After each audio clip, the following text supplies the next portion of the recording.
डिसेंबर 1945 मध्ये जे केंद्रीय कायदे मंडळाच्या निवडणुका झाल्या त्यामध्ये काँग्रेसने 102 पैकी 59 जागा जिंकल्या, म्हणजे काँग्रेसला स्पष्ट बहुमत मिळालं.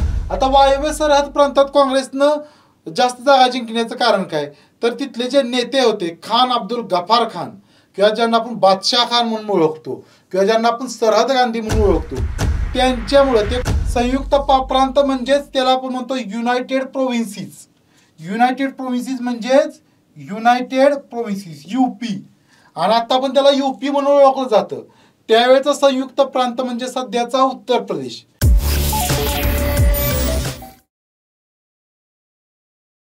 विद्यार्थी मित्र हो, नमस्कार. व्हेनेटर करिअरच्या ऑनलाईन प्लॅटफॉर्मवरती तुमचं मनपूर्वक स्वागत. विद्यार्थी मित्र हो, या लेक्चरमध्ये आपण 1945-46 मधील निवडणुका बघणार आहोत. 1945-46 मध्ये झालेल्या भारतात झालेल्या निवडणुका बघणार आहोत. तर भारताचा इतिहास, आधुनिक भारताचा इतिहास शिकत असताना या निवडणुकांच्या माहितीवर काही प्रश्न परीक्षेला येऊ शकतात. त्या अनुषंगाने माहिती बघणं आवश्यक आहे. तर 1945ला दुसरं महायुद्ध संपलेलं होतं. आझाद हिंद सेनेचं पण कार्य संपलेलं होतं आणि 1942ची जे चले जाव चळवळ आहे ती थंडावलेली होती. त्यानंतर झालेल्या निवडणुका आहेत आणि या निवडणुकीला अजून एक किनारा होता, तो म्हणजे मुस्लिम लीगच्या स्वतंत्र पाकिस्तानच्या मागणीचा. मुस्लिम लीगच्या स्वतंत्र पाकिस्तानच्या मागणीचा एक किनारा होता. तर अशा पार्श्वभूमीवर 1945-46 मध्ये झालेल्या ह्या ज्या निवडणुका आहेत त्या बघूया. या निवडणुका 2 पातळीवर झाल्या, एक केंद्रीय पातळीवर आणि दुसऱ्या प्रांतीय लेवलला, सेंट्रल लेवलला आणि प्रांत लेवलला. अशा ह्या निवडणुका झाल्या. दोन्ही प्रकारच्या निवडणुकांविषयी आपण माहिती बघणार आहोत. बघा 1945-46 मधील निवडणुका. तर यामध्ये डिसेंबर 1945 मध्ये केंद्रीय कायदे मंडळाच्या निवडणुका झाल्या बरं का.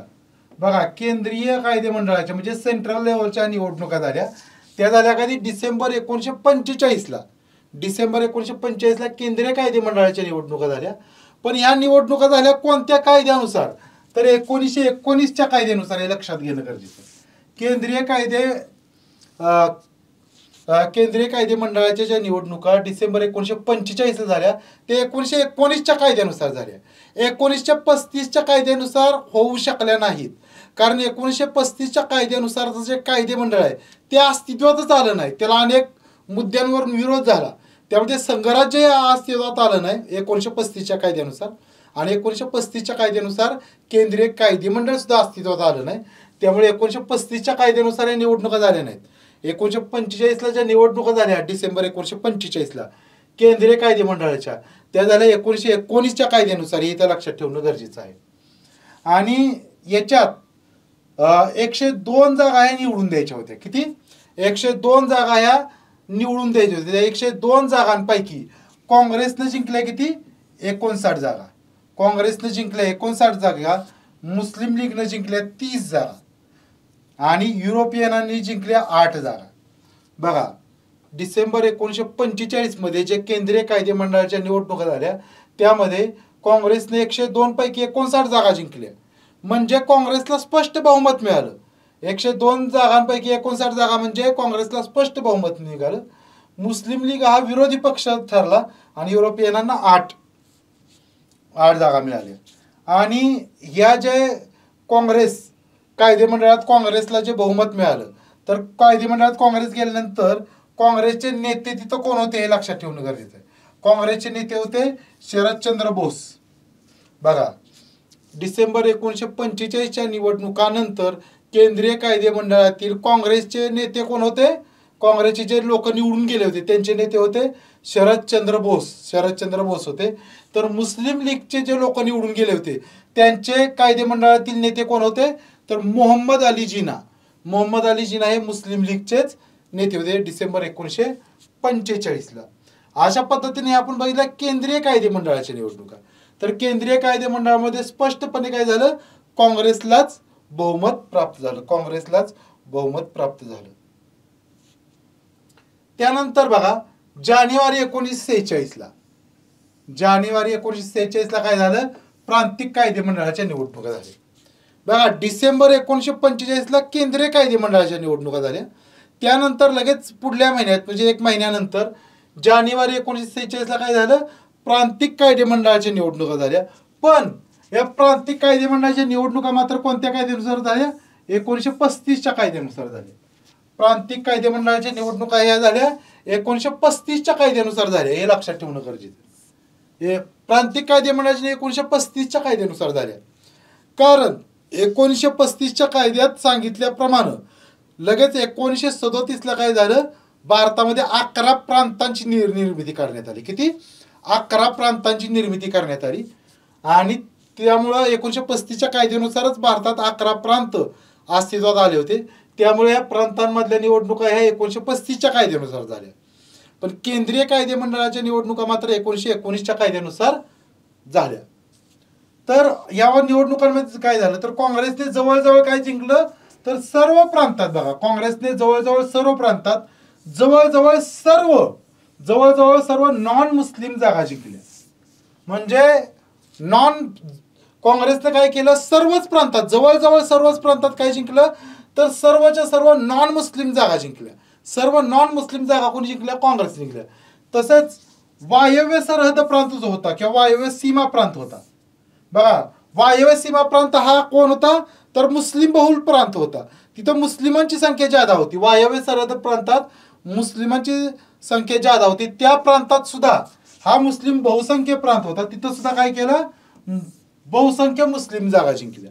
वायव्य सरहद प्रांतात सुद्धा मुस्लिम काँग्रेसने काय केलं, मुस्लिमांचा तो प्रांत असून सुद्धा तिथं मुस्लिमांच्या असून सुद्धा तिथं सुद्धा बहुसंख्य जागा काँग्रेसनं जिंकल्या. आता वायव्य सरहद प्रांतात काँग्रेसनं जास्त जागा जिंकण्याचं कारण काय, तर तिथले जे नेते होते खान अब्दुल गफार खान किंवा ज्यांना आपण बादशाह खान म्हणून ओळखतो किंवा ज्यांना आपण सरहद गांधी म्हणून ओळखतो, त्यांच्यामुळे ते काँग्रेसचे नेते होते. त्यांच्यामुळेच काँग्रेसला वायव्य सरहद प्रांतात मुस्लिमांची संख्या जास्त असून सुद्धा बहुसंख्य जागा जिंकता आल्या. आता काँग्रेसची मंत्रिमंडळ कुठं कुठं स्थापन झाली, तर बघा काँग्रेसची मंत्रिमंडळ एकूण 8 प्रांतांमध्ये स्थापन झाली.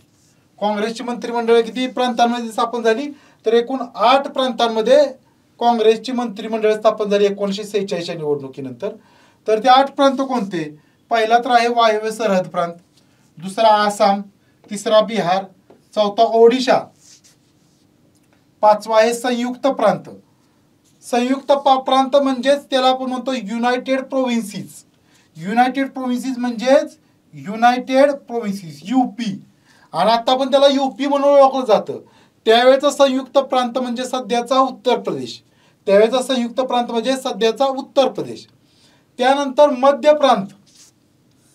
मध्य प्रांत याला म्हटलं जातं सीपी, सेंट्रल प्रोव्हिन्सीस अँड बेरार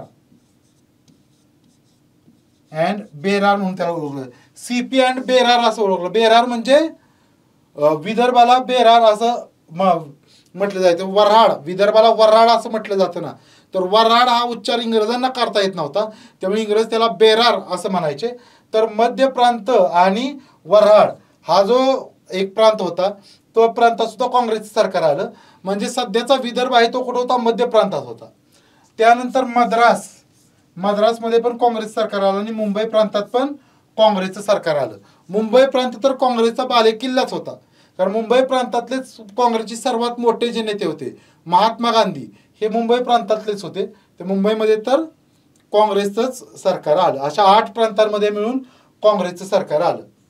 त्यानंतर मुस्लिम लीगचं सरकार कुठं आलं बघा, तर मुस्लिम लीगचं सरकार आलं 2 प्रांतात, एक तर सिंध आणि दुसरं बंगाल.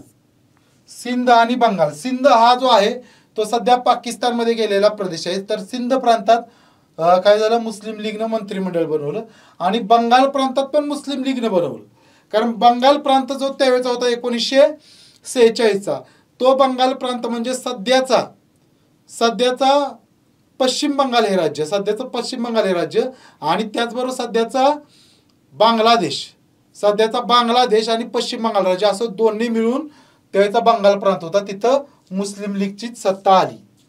ते आपण पंजाबच्या बाबतीत काय झालं बघा. पंजाबमध्ये मुस्लिमांची संख्या ज्यादा होती. 2 नंबरची संख्या होती युनियनिस्ट पार्टी. इथं थोडी गडबड झाली.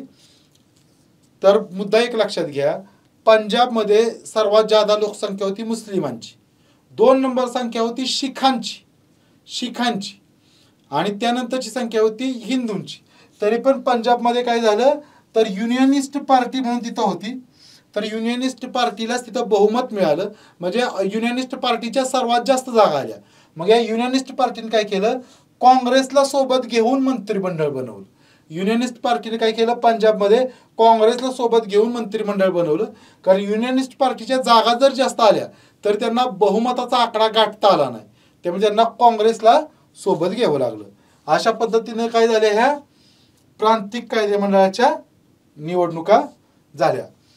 तर बघा 1945-46 मध्ये ज्या निवडणुका झाल्या त्या निवडणुकांविषयी आपण माहिती बघितली. आणि या निवडणुकांमध्ये हे जे प्रांतिक कायदेमंडळाचे सदस्य निवडून आले त्यांच्या आधारावरच काय झालं पुढं, तर घटना समितीचे सदस्य निवडले गेले. भारतीय घटना समितीचे सदस्य निवडले गेले. तर हा एक महत्त्वाचा भाग आपण पाहिलेला आहे. इथंच थांबूया. जय हिंद.